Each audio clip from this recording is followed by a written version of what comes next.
នៅក្នុងមេរៀននេះខ្ញុំបាទនឹងបង្ហាញដល់អ្នកនរគ្នាអំពីរបៀបនៃការ download រូបភាពពី website ផ្សេងៗដោយប្រើកម្មវិធី JDownloader បាទជាដំបូងសូមលោកអ្នកបើកនៅកម្មវិធី JDownloader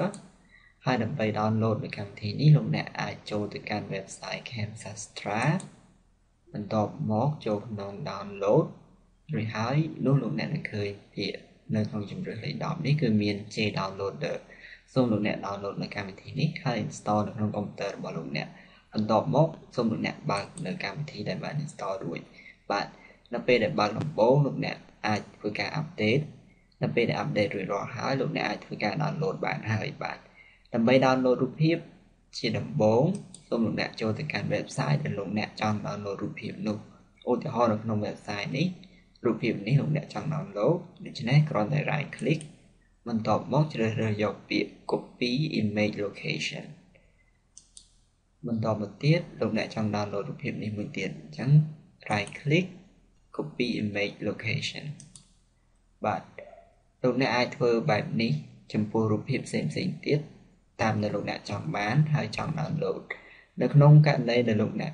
search រូបភាពនៅក្នុង Google ឧទាហរណ៍ថាលោកអ្នកវាយនៅពាក្យ Camsastra នៅក្នុងរូបភាពក្នុង Google លោកអ្នកនឹងឃើញរូបភាពផ្សេងៗបែបនេះដើម្បី download រូបភាពពី Google លោកអ្នកត្រូវចុចចូលទៅរូបភាពនោះបន្ទាប់ពីចុចចូលរូបភាពហើយ right click copy image location ដូចគ្នាត្រឡប់ទៅក្រោយវិញយករូបភាពផ្សេងឧទាហរណ៍ចុចលើរូបភាពនោះ right click copy image location back ទៅវិញបាទបន្ទាប់ពី copy រួចរាល់ហើយបែបនេះលោកអ្នកពេលដែលចូលក្នុងកម្មវិធី JDownloader នោះកម្មវិធី JDownloader នឹងធ្វើការ copy link ដែលលោកអ្នកបាន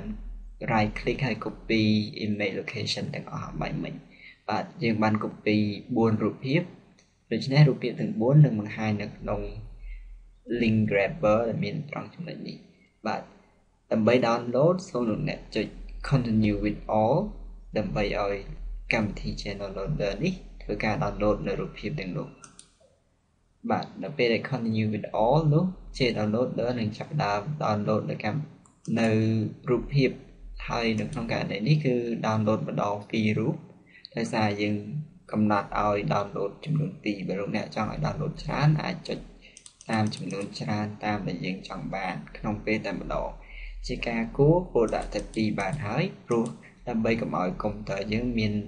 ល្បឿន slow ពេកនៅពេលដែលយើងប្រើ JDownloader នេះបាទសម្រាប់មេរៀនថ្ងៃនេះតើតើទៅនឹងការបង្ហាញទៅដល់ការ download រូបភាពដោយប្រើកម្មវិធី JDownloader ដែលជាកម្មវិធី download free លោកអ្នកអាច download បានពី website Camsastra បាទសម្រាប់ថ្ងៃនេះខ្ញុំបាទសូមអរគុណនិងសូមជម្រាបលា